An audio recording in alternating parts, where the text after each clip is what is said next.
Boa noite a todos. Que Jesus possa nos envolver a todos no seu amor, na sua paz, que estejamos integrados e unidos nesse pensamento e nesse ideal que nos congrega aqui, a fim de que consigamos extrair das reflexões da noite o melhor para a nossa alma, elementos de renovação, o pão substancioso da fé que nos alimenta e que nos fortalece para o trabalho que compete a cada um de nós, em termos de transformação e iluminação interior. Gostaria, antes de tudo, de agradecer, na pessoa da Ana, pelo convite, agradecer a todas as pessoas da casa, aos amigos de Resende, aos amigos da região que nos receberam, que nos acolheram com tanto carinho. É para mim uma grande alegria, uma grande honra estar aqui com vocês, na condição de mais um irmão de caminhada, de mais alguém que já tem ouvido o convite de Jesus, que já tem buscado com ele aprender a ciência da vida, com ele aprender a ciência do amor. E é com esse intuito que estamos hoje para refletir um pouco acerca dessa grande figura. Uma figura que, desde o início dos nossos estudos, sempre nos marcou e nos chamou muita atenção, que é a figura do apóstolo Paulo. Talvez poucas personalidades tenham tido uma importância, um impacto tão grande na civilização ocidental como uma figura como o apóstolo Paulo.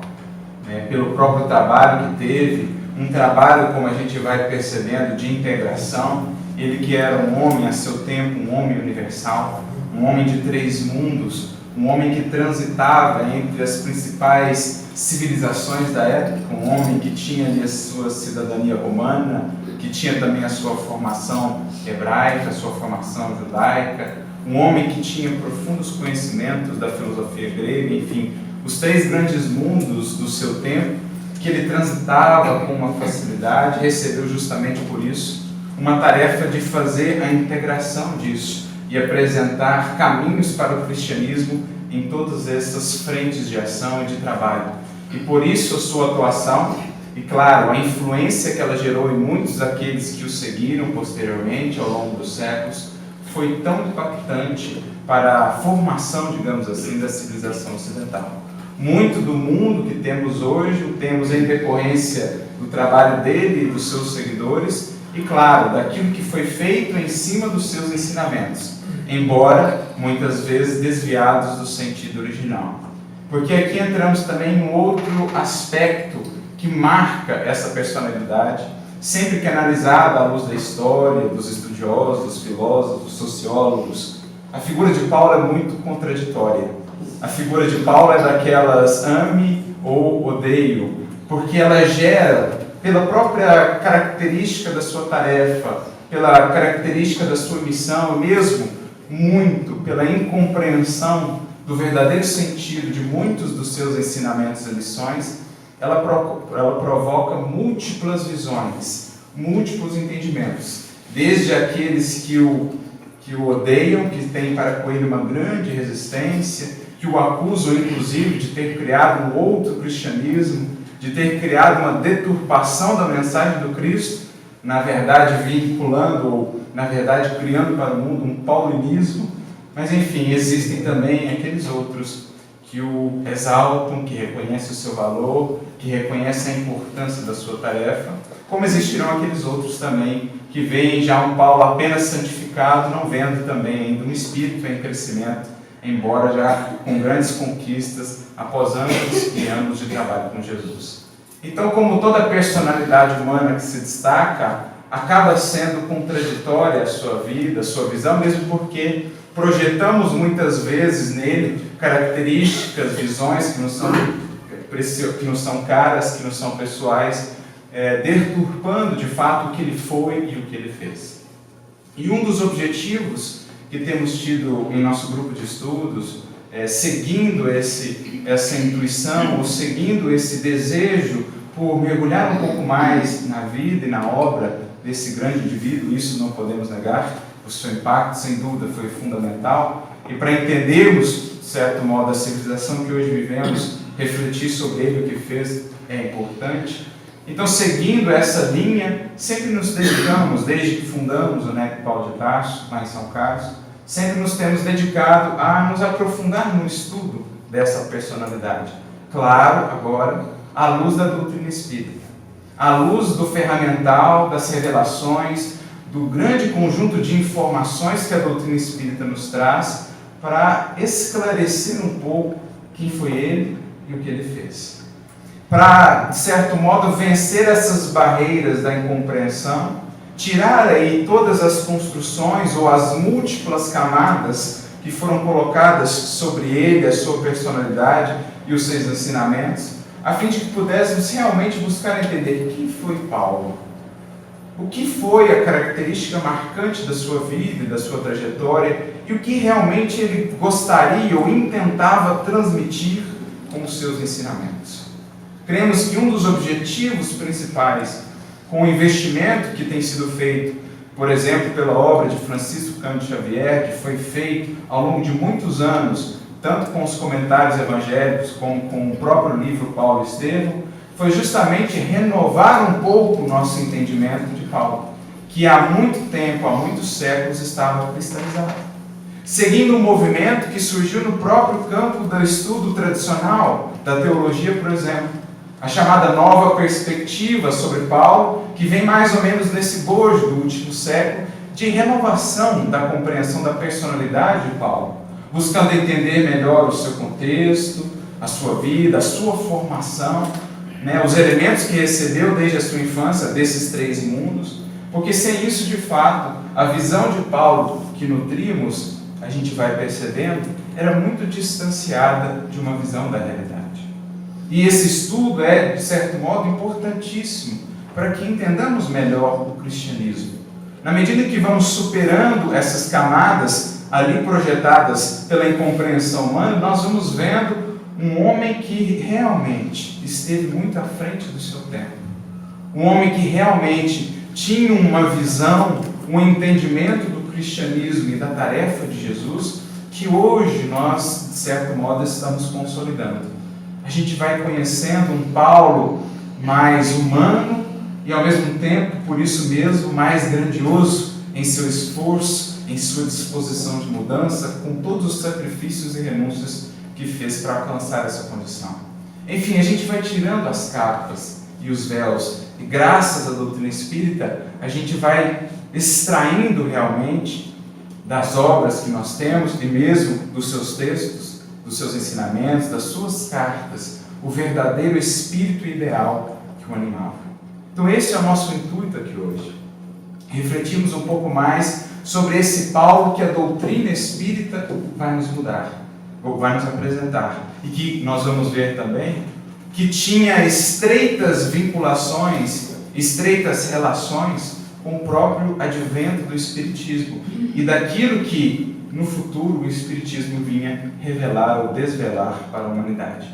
Vamos ver que ele mesmo, em seus ensinamentos e escritos, já conseguia divisar muitos dos aspectos que hoje para nós parecem naturais, mas que para aquele tempo eram absolutamente visionários, absolutamente diante ou adiante do seu tempo. A gente vai vendo um Paulo na sua verdadeira feição, de uma alma escolhida pelo Cristo para uma missão realmente importante no processo de consolidação do cristianismo na terra.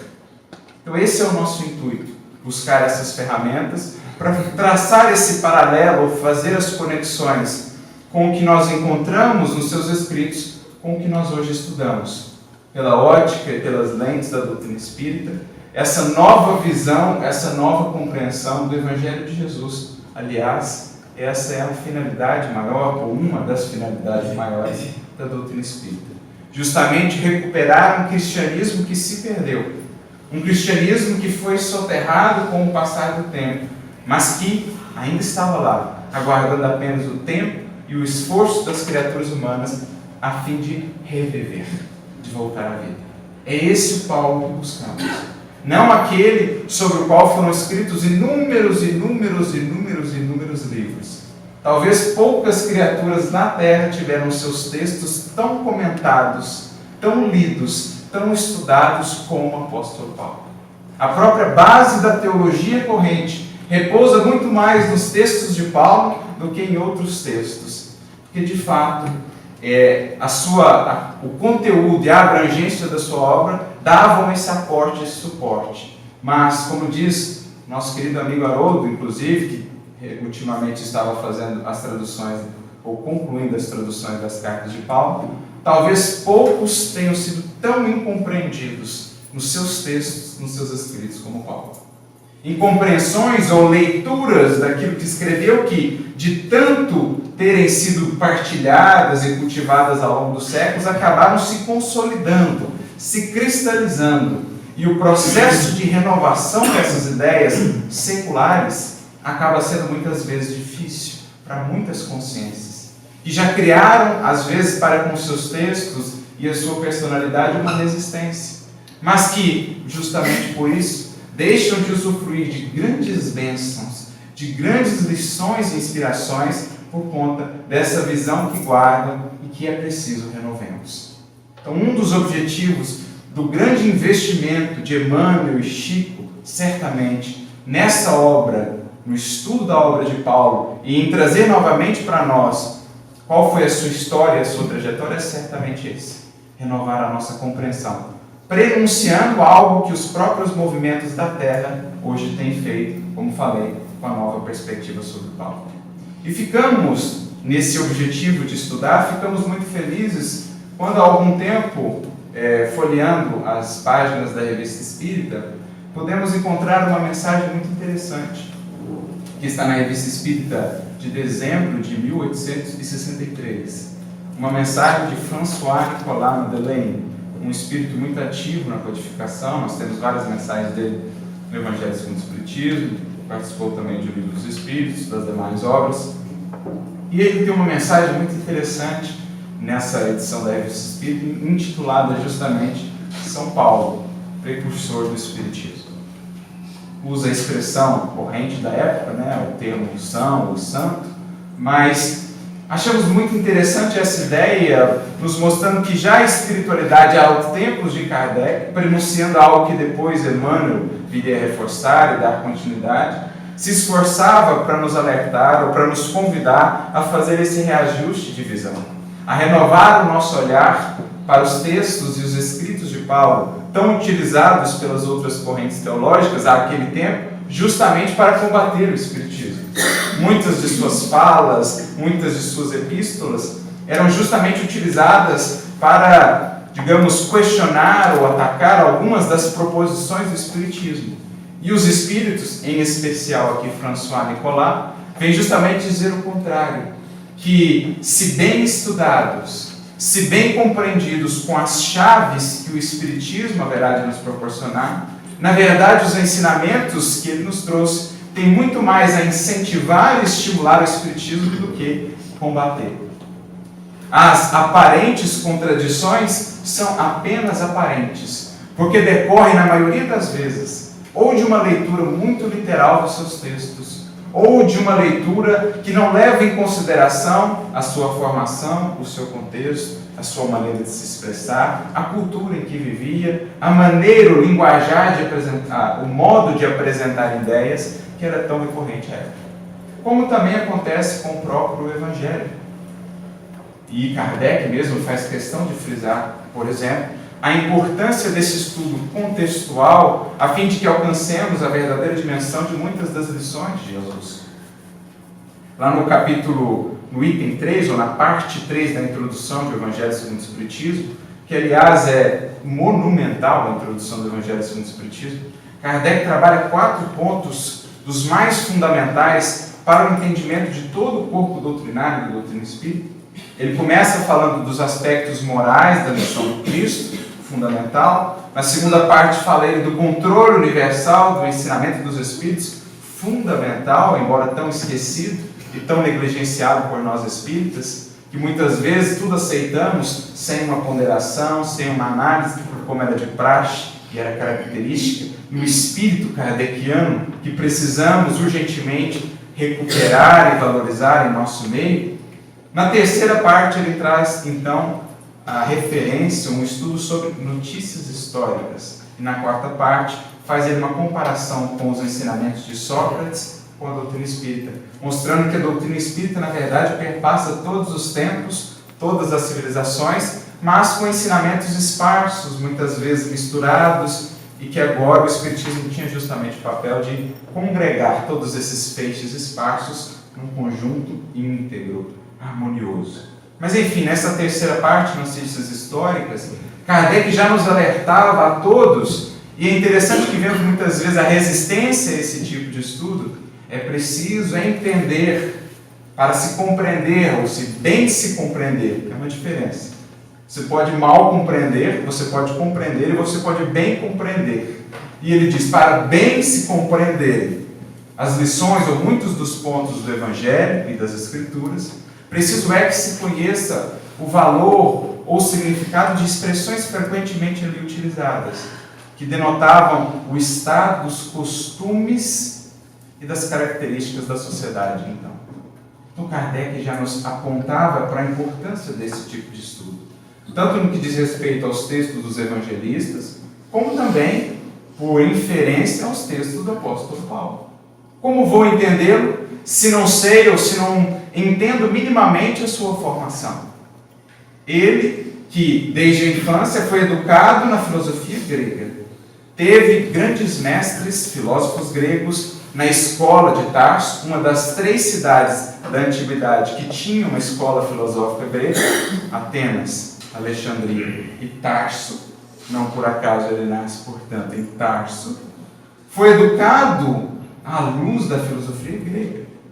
Como é que, sem entender isso, eu vou, por exemplo, entender algumas referências suas na Carta aos Coríntios, na Carta aos Romanos, em que ele cita textualmente filósofos gregos, por exemplo, Platão, Epimênides e vários outros. Então, como que eu vou alcançar a profundidade do seu pensamento se conhecer melhor a sua formação, a maneira de se expressar? Como vou entender melhor a sua maneira de apresentar ideias se desconheço ou se não levo em consideração a sua formação judaica? Rabino que ele era, doutor da lei que ele era, portanto um profundo conhecedor do Antigo Testamento, aquilo que conhecemos como Antigo Testamento.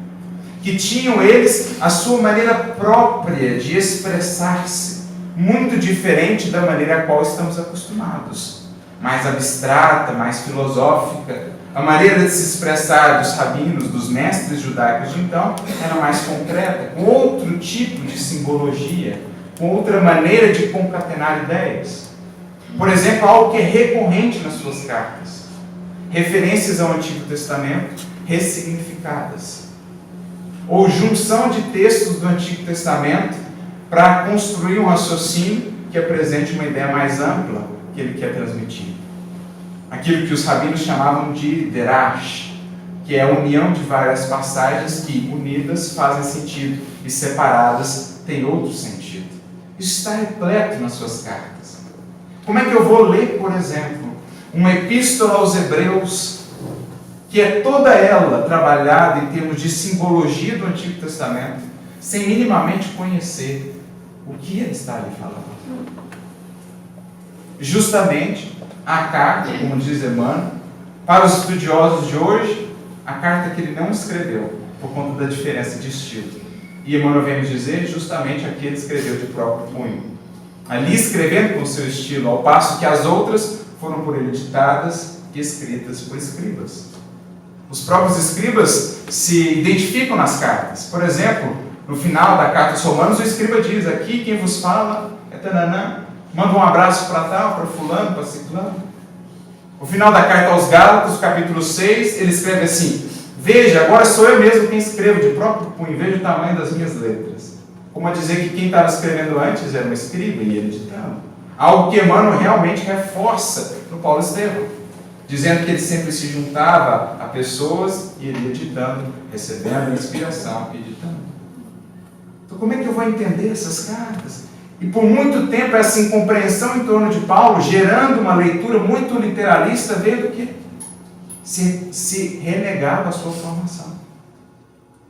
Esqueci de mencionar ainda a sua formação, o seu conhecimento acerca de Roma, do direito romano, que por ele foi muitas vezes utilizado nos momentos de grande dificuldade, recorria ele aos seus direitos. Cidadão romano, não posso ser preso, ou melhor, não posso sofrer as chibatadas. Recorreu ele ao direito romano de ir a César, de pedir uma audiência com César. Quando as coisas estavam muito complicadas, querendo prolongar a sua tarefa, pede ele isso. Então, sem conhecer mesmo esse contexto e a sua formação, realmente a visão que tínhamos por séculos de Paulo estava limitada e por isso muito estreita por conta desse menosprezo. Inclusive ou principalmente com relação à sua formação de rabino. Que, por incrível que pareça, até por um movimento de antissemitismo que só começou a ser mudado após a Segunda Guerra, e justamente por isso nasceu a nova perspectiva sobre Paulo no pós-Segunda Guerra, porque se abriu mais espaço a isso, pôde-se entender então Paulo à luz da sua formação judaica. E aí os textos ganham uma nova dimensão. Então é mais ou menos isso que Kardec já nos apontava, e que os espíritos aqui vêm confirmar e posteriormente também Emmanuel. Então, François Nicolas Madeleine vai dizer assim na sua mensagem, não vou ler inteira, apenas alguns excertos que achamos interessantes. Ele falava nessa mensagem do contexto de perseguição que a doutrina espírita sofria ali nos seus primórdios, sobretudo pelas doutrinas vigentes de então, católicos e protestantes, que se usavam muitas vezes dos próprios escritos de Paulo como ferramentas ou armas para questionar e combater a doutrina. E Nicolas Madeleine então vem dizer, primeiro, ao final, vem ele reforçar, oremos por nossos irmãos, vibremos por eles, compreendamos a sua incompreensão, mas percebamos também que esse mesmo apóstolo Paulo, que é por eles usado como uma ferramenta de combate, pode ser também, e terá também muitos recursos para nós espíritas, melhor compreendermos o Espiritismo e qual a proposta da sua divulgação. Então ele, na sua mensagem, em determinado ponto, ele começa dizendo assim, para nós, espíritos, os livros santos são celeiros inesgotáveis. Essa é uma frase interessante. Os livros santos, a que ele se refere? As escrituras, no nosso caso, judaico-cristãs, mas podemos pensar também em todos os livros de revelações de todas as grandes religiões, que são também grandes e profundas fontes de estudo para nós, claro, à luz da doutrina espírita, com a devida filtragem e análise que as ferramentas da doutrina espírita nos propiciam. Algo que inclusive está também em O Livro dos Espíritos, e por vezes vemos essa grande resistência à análise e à reflexão em torno de outros textos ou livros que não pertençam diretamente à doutrina espírita. Claro, sempre com enfoque à luz da doutrina espírita, mas são também fontes inesgotáveis de inspiração, de revelação, de lições, de aprendizados. Na questão 628, os próprios espíritos nos recomendam estudar esses livros, estudar e meditar, e não desprezeis essas fontes de outros filósofos, outras religiões, tem muito a vos instruir essas fontes, desde que analisadas com critério e análise e a ponderação que a doutrina espírita nos propõe. Eles próprios, portanto, nos incentivam a fazê-lo. E às vezes vemos ainda tanta resistência, por exemplo, a um estudo de um Antigo Testamento à luz da doutrina espírita, que nos permitirá grandes e novos entendimentos mais aprofundados acerca do próprio Novo Testamento, das lições de Jesus. Como trabalhávamos mesmo hoje pela manhã, como entender aquela passagem estranha, impactante das tentações que, teoricamente, Jesus teria passado no deserto, sem antes compreender a que ela faz referência. Como entender aquela passagem das 3 tentações no deserto, nos 40 dias, sem fazer a ponte com as 3 tentações que o povo passou no deserto nos 40 anos. São 2 passagens que praticamente nos dizem, estampam assim, nos conecte, faça a ponte, porque só assim você vai entender o que está sendo dito. Então como é que eu vou desprezar a raiz para manter a árvore viva? Nós temos raiz, tronco, copa, desdobramento. Mas é um todo, um contínuo, gradativo, em que se complementam e se conectam os pontos. E é isso que eles estão nos dizendo. Os livros santos são para nós celeiros inesgotáveis, Porque por mais que aprofundemos, as características desse livro são justamente essas. São escritos de maneira simbólica, por quê? Porque nos permitem a ressignificação na medida em que amadurecemos. Por isso todos os mestres escreviam em símbolos. Primeiro porque o símbolo impele a criatura a buscar o entendimento, portanto a tira do lugar. Já leva a um esforço intelectual, um esforço de pesquisa, de busca, de abertura. Daí a primeira importância do símbolo. E nesse esforço, é claro, a lição se grava melhor. Aquilo que a gente se esforça por entender, aquilo que a gente se esforça por transmitir a outros, é o que melhor se fixa em nossa alma. Por isso todos eles falaram em símbolos. Mais do que isso, o símbolo permite uma atualização do ensinamento, na medida em que o Espírito progride. Se fosse uma lição muito direta, muito clara, ela já estaria para sempre determinada, mas o símbolo não. Você vai ganhando em profundidade, como um iceberg mesmo, você vai vendo que aqueles 10% antes, que pareciam ser a superfície, na verdade escondiam todo um enorme potencial e cabedal de lições abaixo da superfície. Assim são os símbolos. É como se a gente passasse novamente num processo de espiral, mas de uma perspectiva mais elevada, mais abrangente. Portanto, consegue enxergar mais. Assim são todos os livros ditos espirituais. Por isso todos carregam essa característica tão atrativa e tão estimuladora ao espírito, independente do patamar em que ele esteja. E por isso um evangelho que nós mesmos aqui estudamos é estudado por um Asclépios, na esfera em que está. De tal desmaterialização que para aparecer em nosso lar precisava de ser materializado por médiuns de materialização. Seu material de estudo, seu material didático, o mesmo evangelho que o nosso. Mas é a profundidade dessa leitura. É isso que o símbolo permite. Por isso são celeiros inesgotáveis. Por mais avance o espírito, mais ele se aprofunda na lição. São como que sementes. Emmanuel define exatamente isso. As lições de Jesus, as parábolas, são como que sementes. Trazem consigo um infinito potencial. Não sabemos quantos frutos podem dar no transcurso dos tempos. Então a gente recebe a semente. Quanto mais cultivamos, mais árvores e frutos elas geram para nós e para todos que nos circundam. Assim são as lições, celeiros inesgotáveis, que por sua prédica poderosa tanto contribuiu para o estabelecimento do cristianismo no passado, vos deixou monumentos escritos, que servirão não menos energicamente à expansão do Espiritismo. Interessante essa definição que ele traz, monumentos escritos. Como a dizer que o escrito, ele é na verdade uma construção tridimensional. Você precisa entrar nele. Um texto é isso. Você precisa buscar a porta para entrar nele, como que um pórtico de um templo, onde ali você vai ter acesso a toda uma biblioteca de reflexões e análises. Um monumento que está aqui compactado.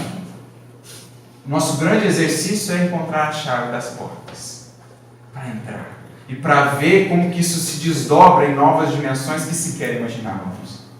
Porque é isso que a gente vai sentindo quando realmente se conecta ao texto desses escritores, sobretudo desses inspirados escritores, os apóstolos, os seguidores, os continuadores da tarefa de Jesus.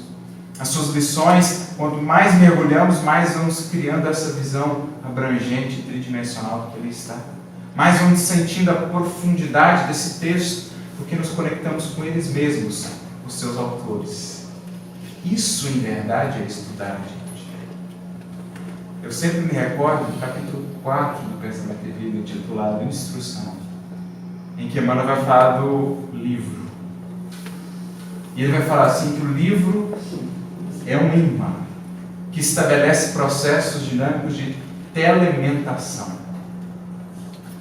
Telementação. Ou seja, em outras palavras, conexão mente a mente.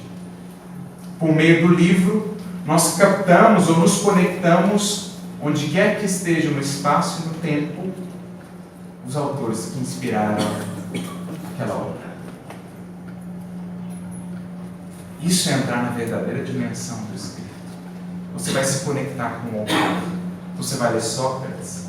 Você vai, quanto mais se aprofundar, se conectar ao que Sócrates sentia quando ele falava aquilo. Você vai se conectar ao que Sócrates pensava quando falava aquilo. E assim também com Paulo. Essa é a leitura que realmente nos transforma. É só nessa dimensão e nessa profundidade de leitura e de interação com o texto que o texto ganha vida na nossa vida. Quando você passa a sentir o autor. Então o texto parece que sai do papel. É literalmente essa a sensação. Você sente as palavras saindo do papel, indo em direção ao seu coração. Porque você começa a sentir com Paulo o que ele falava, por exemplo, só Lucas está comigo. Já ao final da sua vida. Imagine que essa alma tem anos de trabalho, de esforço, lutas, pedradas, chicotadas. Já uma alma quebrada, já uma alma cansada, mas sem nunca perder a fé, o vigor. E ele então diz, já ao final da sua carreira, só Lucas está comigo. Isso é o que toca a nossa alma. Você vai sentir Paulo quando diz assim, combati o bom combate. Acabei a carreira, guardei a fé. Você vai sentir toda a verdade e todo o sentimento dessas palavras. É esse Paulo que a gente busca. Isso é o monumento a ser descoberto dessas obras, dessas cartas. É entrar na dimensão daquela alma, navegar ali pelo seu mundo interior, sentir o que ele sentia, inspirar-se no amor e na fé que ele nutria, vigorosos pelo Cristo. É disso que está sendo falado aqui. É descobrir esse monumento que, claro, o Espiritismo vai ser fundamental para que tenhamos as devidas chaves para abrir essas portas. Vai ser fundamental no primeiro ponto, como falei, nos impelindo a estudar, nos incentivando a estudar aquele contexto, para entender melhor Paulo. Portanto, nos incentivando, inclusive, a estudar obras não espíritas acerca de Paulo, que trabalham magnificamente o contexto em que ele viveu, a sua formação. Por exemplo, um Nicholas Thomas Wright, com seu livro Paulo, Novas Perspectivas, que descortina para nós todos esses três mundos de Paulo, uma obra fundamental para que entendamos mais profundamente. E o Espiritismo nos incentiva a fazer. Mas, por outro lado, o Espiritismo traz chaves fundamentais, que em geral poucos têm acesso ainda nessas outras correntes, que são as chaves das próprias revelações das leis espirituais. Como diz Kardec, no capítulo, na primeira parte da introdução do Evangelho segundo o Espiritismo, muitos dos pontos dos Evangelhos, da Bíblia e dos autores sacros em geral só nos parecem ininteligíveis e muitas vezes até irracionais pela falta das chaves que se faculte os verdadeiros sentidos dessas lições ou dessas frases. Aqueles que têm podido estudar o Espiritismo compreenderão que essas chaves estão no Espiritismo. E de fato, gente, como é que a gente vai entender realmente a profundidade do Evangelho, por exemplo, sem compreender mediunidade? Como é que você vai entender aquela interação de Jesus com os ditos endemoniados? Como é que você vai entender aquelas curas de Jesus? Como é que você vai entender os chamados milagres do Cristo? Nada mais é do que expressões dos seus poderes anímicos de um espírito puro, sem entender mediunidade, sem entender hierarquia espírita, sem entender que espíritos existem vários nas múltiplas condições da evolução e que o Cristo era aquele da ponta, ou de uma das pontas, um espírito puro, superior, portanto, com potenciais que um dia nos serão abertos, que um dia conquistaremos também, mas do qual ainda estamos distantes, e que tudo aquilo que fazia nada mais era do que expressões desses potenciais já desenvolvidos. Nada fora da lei divina, nada derrogando as leis que ele mesmo disse veio cumprir. Como é que a gente vai alcançar a verdadeira profundidade do Evangelho sem isso? Como é que a gente vai entender realmente justiça divina e tudo aquilo que o Evangelho nos faz sem compreender reencarnação, lei de evolução e progresso? Então são chaves essenciais, fundamentais para alcançar o verdadeiro sentido de muitas das lições de Jesus. É claro que os pontos fundamentais, os aspectos morais, ele sempre deixou claro. Quanto à caridade, não há dúvidas. Quanto à necessidade da humildade, do perdão, não há dúvidas. Mas nos outros pontos, digamos, mais abstratos, reservou ele ao tempo e ao trabalho posterior do Espiritismo como consolador, trazermos essas chaves de explicação. E não é diferente com Paulo, não é diferente com seus textos. Com as chaves que o Espiritismo, portanto, nos proporciona, e com essas chaves que ele incorpora da pesquisa acerca do contexto, nós estamos agora munidos para abrir essas portas e penetrar esse monumento vivo há muito esquecido ou soterrado. É isso que o Espírito François aqui quer nos dizer. Aproveitarmos o Espiritismo para voltarmos o nosso olhar agora com essa lente renovada aos seus textos novamente, buscando extrair dali a essência. Como ele diz, o sopro que corre em suas epístolas, a santa inspiração que anima os seus ensinos, longe de ser hostil à vossa doutrina, está ao contrário, cheia de singulares previsões em vista do que acontece hoje. Veja o que ele diz, a santa inspiração, o sopro divino que percorre as suas cartas. Como depois Emmanuel viria a reforçar em o Paulo Estevam, no capítulo 7 da segunda parte, quando fala-nos acerca do nascimento e da origem das epístolas. Por que elas surgiram? Daquela incapacidade física mesmo do apóstolo atender a todos, Jesus então diz a ele, usa os poderes do Espírito, e ali nascem as epístolas. E dirá Emmanuel, a essência espiritual dessas cartas imortais provinha da esfera do Cristo, que tinha em Estevão um primeiro intermediário, em Paulo um segundo intermediário, a fim de que chegasse à humanidade. Então é essa essência que provinha das esferas do Cristo que nós buscamos e que estava muito perdida, porque a gente ficava na casca, não tirava a casca para pegar a seiva, o sumo. E por isso tantas e tantas incompreensões acerca de temas capitais das suas cartas. Por exemplo, o conceito de fé em Paulo é tão incompreendido. O conceito de graça, o conceito de salvação e tantos outros pontos que ele já entrevia lá atrás e que o Espiritismo vem agora resgatar, mas que já estavam no Paulo. Já estavam lá. Esse conceito de fé, a salvação pela fé, que por muitos séculos a teologia tradicional tem entendido apenas como uma adesão formal ao cristianismo. Reconhecer o Cristo como Salvador seria suficiente para alcançar esse estado. Mas veja só, qual era o contexto, ou qual era o significado da palavra fé para ele? O que significava, ou qual era a palavra utilizada por ele quando falava de fé? Só uma reflexão nesse sentido já nos preveniria uma série de incompreensões acerca desse conceito que secularmente tem sido entendido apenas no âmbito da crença. Fé é acreditar em alguma coisa. Fé é ter crença em alguma coisa. Isso é reduzir e limitar muito o conceito dele. E quantos espíritos, confundidos por esse entendimento ao longo dos séculos, não têm chegado no mundo espiritual, aguardando um céu que não construíram na terra. Porque a fé bastaria para a salvação. Mas qual é o conceito de fé? Em hebraico, emuná, fidelidade. Aí muda tudo. Ter fé é ser fiel, comprometido com aquilo que você leu e aprendeu com Cristo. Ter fé, portanto, é entregar a sua vida àquele processo transformador que o Evangelho propõe. É ser fiel aos ideais que te norteiam o caminho.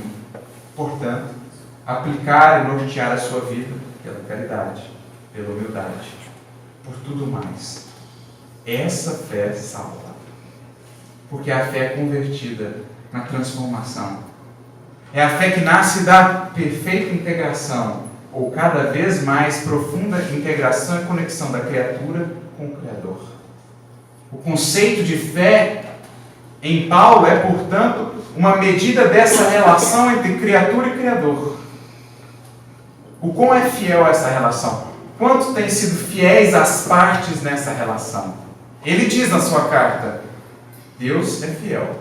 Ou seja, de uma das partes a gente sempre pode esperar o melhor. E da nossa parte?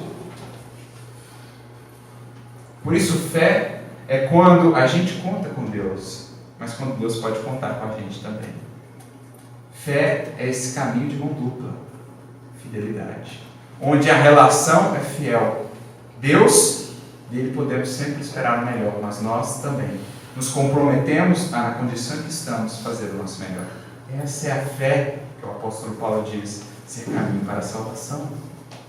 Veja, por tanto tempo um entendimento tão distante, tão diferente do que ele tentava transmitir, por uma simples incompreensão de palavras, que o mínimo esforço de buscar entender melhor o contexto já nos esclareceria.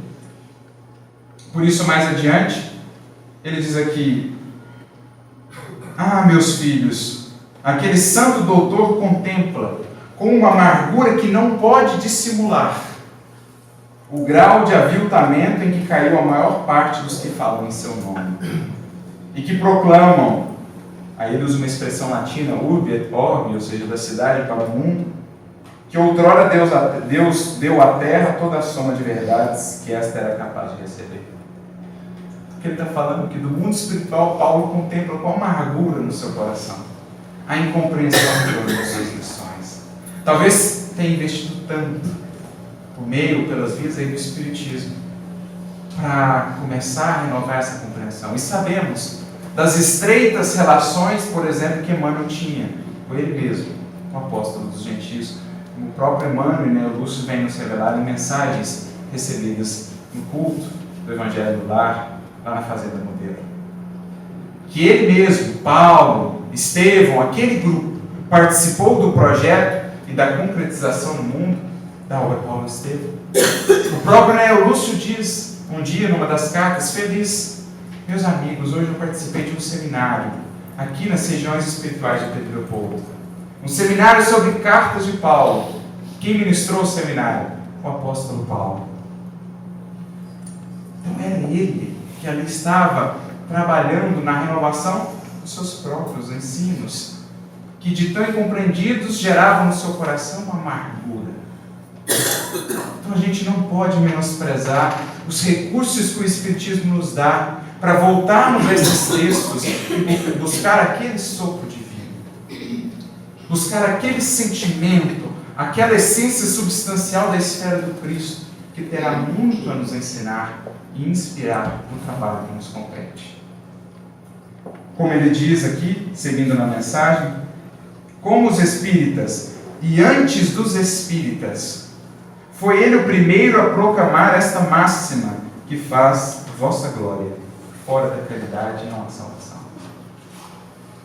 Porque aqui está outro ponto fundamental das cartas dele, que não é levado em conta quando foi se tratar da questão da salvação pela fé.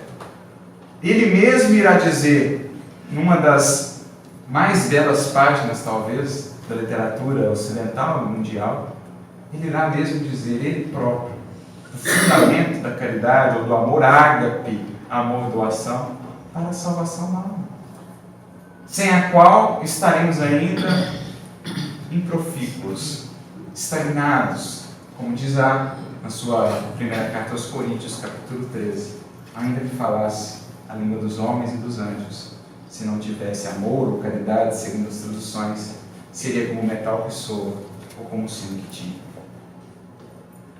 E ele vai seguindo com toda aquela beleza, com todo aquele poema. E ainda que tivesse o dom da profecia, e conhecesse todos os mistérios e toda a ciência, ainda que tivesse a fé capaz de transportar os montes, se não tivesse caridade, nada seria. E ainda que desse toda a minha fortuna para os pobres, e o meu corpo para ser queimado, se não tivesse caridade, isso de nada me adiantaria. Ela não é a própria definição que depois a doutrina espírita encampa, tomam como sua essa bandeira. E quem vem falar a mensagem no Evangelho segundo o Espiritismo intitulada Fora da Caridade não há salvação, senão Ele próprio, nesse esforço por resgatar a essência das suas lições tão esquecidas. Capítulo 15, item 10, Fora da Caridade não há salvação, Paulo, o apóstolo. Então ali está. E na medida em que a gente vai se esforçando, vamos vendo, muitos outros pontos de contato vão surgindo. Muitas outras referências que hoje, aos nossos olhos de espíritas, parecem tão naturais, vão surgindo. E a gente vai se impressionando, mas como ele já entrevia isso lá atrás? Algo que nos é natural hoje, ele já via lá atrás. O próprio François vem aqui anunciar alguns outros pontos. Ele diz: com aquela sublime inteligência que lhe era própria, tinha previsto o que Deus reservava para o futuro, e notadamente essa transformação, essa regeneração da fé cristã, que sois chamado a assentar profundamente no espírito moderno. Então ele já previa que, de certo modo, existiriam desvios, mas ele já previa também que existiria um novo Pentecostes, uma nova inspiração em larga escala, que haveria de nos esclarecer e nos relembrar daquilo que havíamos esquecido no transcorrer dos séculos. Então, quando a gente vai percorrendo as suas cartas, a gente vai fazendo esses pontos de conexão. Principalmente, por exemplo, a primeira carta aos Coríntios, com as referências claras, explícitas à mediunidade, nos capítulos 12, 14 e 15, que, se me permitem, gostaria de ler aqui um trechinho. Ele diz lá, na sua carta, primeira carta aos Coríntios, capítulo 12, versículo 4 a 11. Ora, há diversidade de dons, mas o Espírito é o mesmo. Há diversidade de ministérios, mas o Senhor é o mesmo. Há diversidade de operações, mas é o mesmo Deus que opera tudo em todos. Mas a manifestação do Espírito é dada a cada um para o que for útil. Porque a um pelo Espírito é dada a palavra da sabedoria. A outro pelo mesmo Espírito a palavra da ciência. E a outro pelo mesmo Espírito a fé. A outro pelo mesmo Espírito os dons de curar. Ou seja, mudando as palavras ou atualizando as palavras, está ele aqui a nos escrever diferentes tipos de mediunidade. A mediunidade de cura, aquela voltada para a instrução mais científica, aquela voltada para a instrução mais filosófica, aquela voltada para a instrução mais religiosa. E a outro, a operação de maravilhas, fenômenos materiais, fenômenos físicos, que, como nos diz Emmanuel, eram abundantes nas comunidades primeiras do cristianismo. Emmanuel vem nos falar em Paulo Estevão que na comunidade de Antioquia nós tínhamos fenômenos de manifestação, de voz direta, escrita direta, manifestações mediúnicas naturais. O próprio Paulo e Barnabé foram chamados às viagens por um espírito. Separa para mim Paulo e Barnabé, vou enviá-los em viagem, em tarefa. Era comum, e está aqui descrito. A outro, a profecia, o intercâmbio. E a outro, o dom de discernir os espíritos, aquele que dialogava. E a outro, a variedade de línguas, xenoglossia. E a outro, a interpretação das línguas. Mas um só é o mesmo, e o mesmo Espírito opera todas essas coisas, repartindo particularmente a cada um como quer. 1 Coríntios, capítulo 12. Emmanuel pega justamente esse trecho, numa mensagem que está no livro Seara dos Médiuns, capítulo 48, chamada Faculdades Mediúnicas. E ele diz assim: quem lesse essa mensagem de maneira desatenta, julgaria encontrar aqui um moderno autor espírita, fazendo definições em torno da mediunidade. Mas essas palavras foram escritas há 19 séculos e saíram dos próprios punhos do apóstolo Paulo. E ele acrescenta: como se vê, a consonância entre cristianismo e espiritismo ressalta perfeita de qualquer estudo correto que se efetue, compreendendo-se na mensagem de Allan Kardec a chave para elucidações mais amplas acerca dos ensinamentos de Jesus e dos seus continuadores. Então é interessante, Emmanuel pega todo esse trecho e diz assim: olha, muita gente que lesse isso aqui tomaria isso por um livro espírita. Mas não. E a gente fica pensando: que visão, quanta inspiração de prenunciar e com tanta característica algo que só depois da doutrina espírita viria a consolidar. E aí passamos, por exemplo, ao capítulo 14 da mesma carta aos Coríntios. E ele diz assim: que fareis, pois, irmãos, quando vos ajuntais? Cada um de vós tem salmo, tem doutrina, tem revelação, tem língua, tem interpretação. Faça-se tudo para edificação. E ele vem falando: e se alguém falar em língua desconhecida, faça-se isso por 2, ou quando muito 13, por sua vez, e haja intérprete. Mas se não houver intérprete, esteja calado na igreja e fale consigo mesmo e com Deus. E falem 2 ou 3 profetas, e outros julguem. Mas, se o outro que estiver assentado for revelado alguma coisa, cale-se o primeiro. Porque todos podereis profetizar, uns depois dos outros, para que todos aprendam e todos sejam consolados. E os espíritos dos profetas estão sujeitos aos profetas.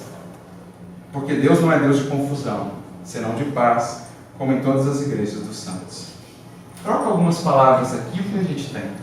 Senão a descrição das nossas reuniões mediúnicas modernas.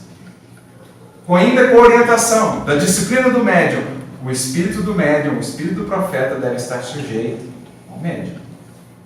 Ou seja, o espírito não pode fazer o que bem entender com o médium. O médium tem aí a sua disciplina a ser construída, a ser consolidada. Veja, gente, isso está em Paulo, há 2000 anos. Não só esses pontos, para além da caridade, da mediunidade, por exemplo, no capítulo seguinte, capítulo 15, e inclusive Kardec vai fazer um anexo a esse artigo na Revista Espírita. Ele põe a mensagem de François e depois acrescenta: fantástica essa mensagem, nós acrescentaremos ainda mais uma consonância com os escritos de Paulo. E ele traz então o capítulo 15 de Coríntios também, quando Paulo fala dos diversos tipos de corpos físicos e corpos espirituais. Quando ele diz: morre-se na carne e ressuscita corpo espiritual, já prenunciando a ideia de perispírito a ser trabalhada só muito tempo depois pela doutrina espírita. E ainda diz, contrariando uma visão criada em torno da teologia tradicional: corpo e sangue não herdarão o reino de Deus. Em outras palavras, a ressurreição, da qual se fala, não será a ressurreição do corpo. A ressurreição é uma condição do espírito, já liberto completamente da matéria. Portanto, carne nem sangue herdarão o reino de Deus, não materialidade. E Kardec faz esse acréscimo e analisa o que significa esse corpo aqui, senão o perispírito do qual falamos. E assim muitos outros pontos, como por exemplo, a ideia de que Jesus é, como nós, uma criatura, não o próprio Criador. Está lá na sua carta aos Romanos, capítulo 8, versículo 17, quando ele diz que nós somos herdeiros e co-herdeiros com Cristo, todos filhos de Deus. Nós somos co-herdeiros, ou seja, estamos no mesmo patamar, a mesma natureza de Jesus. Mas com, claro, muitos sofismas, acabamos por criar outra compreensão. A ideia de que Jesus, por exemplo, é o governador espiritual do nosso planeta, responsável, intermediário entre Deus e a humanidade terrestre, está lá na sua carta aos Hebreus, em que ele apresenta Jesus, usando as suas expressões da época, como sacerdote, o sumo sacerdote da terra. O que é sacerdote? Intermediário. Em outras palavras, o responsável por fazer a intermediação entre Deus e a humanidade terrestre. O tutor, o governador de todos os espíritos que evoluem. E ainda fala mais: por meio dele é que foi criado esse mundo. Por meio dele é que foi feito tudo que foi feito aqui. Eu vejo que visão. Está tudo lá em princípios, bastando ter um olhar. A ideia, por exemplo, de que a lei divina está gravada em nossa consciência não é nova. Não foi o Espiritismo quem primeiro trouxe. O próprio Paulo, na carta aos Romanos, fala: todos têm a lei na sua consciência. Está lá também. A ideia, por exemplo, da fundamentação da religiosidade não em rituais exteriores, mas sim uma vivência transformadora e renovadora, está lá na sua carta aos Gálatas. Quando ele diz assim: o que importa não é ser circunciso ou incircunciso, mas sim o ser uma nova criatura. Transportando a ideia da circuncisão para todos os rituais exteriores, o que ele quer dizer? E é isso que ele se dedica a fazer em toda a carta aos Gálatas. Não por acaso chamada Carta da Liberdade. Os rituais, o ritualismo, as formas podem ser úteis, mas não são essenciais. Essencial é o ser uma nova criatura. derramar em sua cara. E assim muitos e muitos outros pontos, desde que nos dediquemos a um estudo dedicado com esse enfoque nesses textos. E é isso que a gente queria trazer aqui hoje. O estímulo a esse estudo, amparado pelas ferramentas que temos, e o fazemos com o pedido de alguém que, com Paulo, muito tem aprendido ao longo dos séculos. Aprendido tanto que se dispôs a ser, de certo modo, o seu intermediário para conosco. Alguém que há muitos séculos vem sendo auxiliado por esse grande Espírito, que assume no mundo espiritual, como nos diz Nair Lúcio, uma mensagem que está no livro Colheita do Bem, capítulo 17, a missão de aproximar ou reaproximar do Cristo as grandes inteligências transviadas. Essa é a missão de Paulo no mundo espiritual. Ele então acolhe esse Espírito que nós conhecemos pelo nome de Emmanuel. E desde muito tempo vem amparando Emmanuel na sua trajetória evolutiva. Amparando tanto que é possível ver o carinho que Emmanuel tinha para com ele, a ponto de colocar o nome da cidade aqui, maior cidade do hemisfério sul, de Paulo, São Paulo, em homenagem a ele, aguardando a data de 25 de janeiro, data na Igreja Católica da conversão do apóstolo, para iniciar a fundação da cidade. Algo que Chico veio depois nos revelar quando recebeu o título de cidadão paulistano, um evento no Pacaembu, se não me engano. Chico revela que da fundação de São Paulo, o próprio apóstolo em espírito aparece a Manuel da Nóbrega e diz: funde nestas terras uma cidade que será edificada sobre os 4 pilares do cristianismo: amor e trabalho, fé e instrução. Assim nasceu a cidade. E a gente vai vendo o carinho que Emmanuel tem por ele, e aí a gente entende essa mensagem que ele traz, uma mensagem preciosa e que o querido Clóvis Tavares, grande amigo de Chico, recuperou para nós e colocou no seu bonito livro Amor e Sabedoria Divina. Lá na primeira parte, capítulo 4, uma mensagem intitulada Lede as cartas de Paulo e meditai. Ou seja, não só lede, meditai. Buscai esse sumo, esta seiva. E ele diz assim: o convertido de Damasco foi o agricultor humano que conseguiu aclimatar a flor divina do Evangelho. Olha que feliz definição. O agricultor humano. O mundo ainda era um mundo áspero, difícil, e a flor do Evangelho, flor divina, muito delicada. Por isso, muitas vezes, Paulo precisou ser um pouco enérgico, áspero, a fim de que conseguisse aclimatar a grandiosidade daquelas lições ao contexto difícil em que ainda vivia. Porque boa parte das incompreensões em torno dos seus ensinamentos ou das suas falas nasce justamente daí, de uma leitura atemporal do que ele escreveu. E não considerar qual era o contexto, o que ele tinha que levar em consideração. Porque muitas vezes, se quisesse dar um passo grande demais, poderia prejudicar toda a obra. Então ele tem que fazer alguns ajustes sem nunca abrir mão do cerne, da centralidade. Muitas vezes foi áspero. A terra não estava amanhada.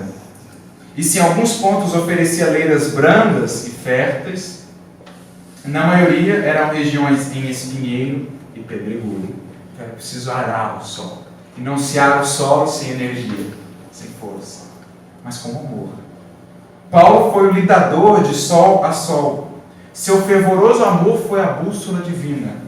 Sua paixão no mundo, veja, paixão, essa energia que, quando descontrolada, é negativa, mas quando controlada, é extremamente positiva e necessária.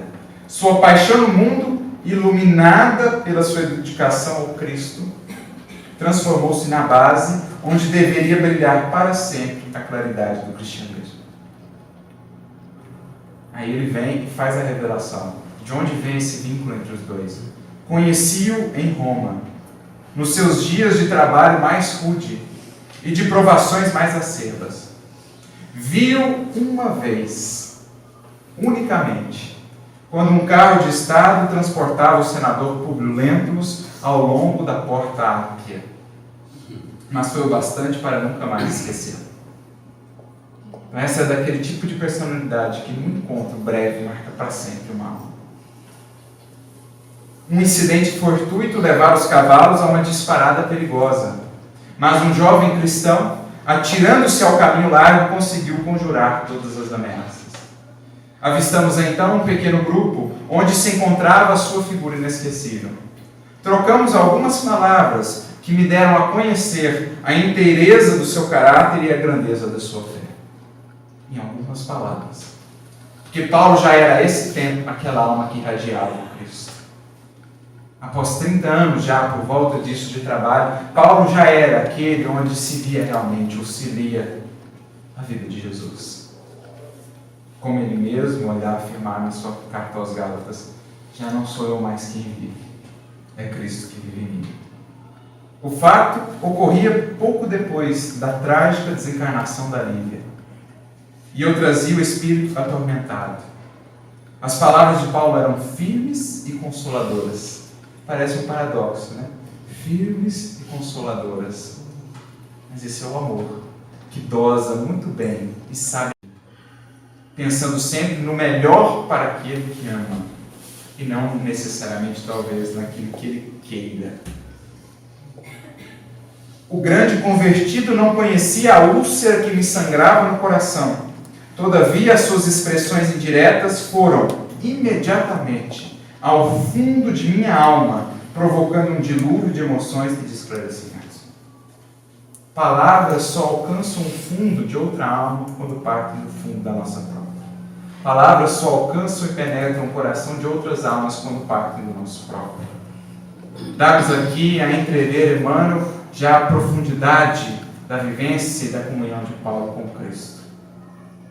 Luzeiro da fé viva, Paulo não pode ser olvidado, esquecido em tempo algum.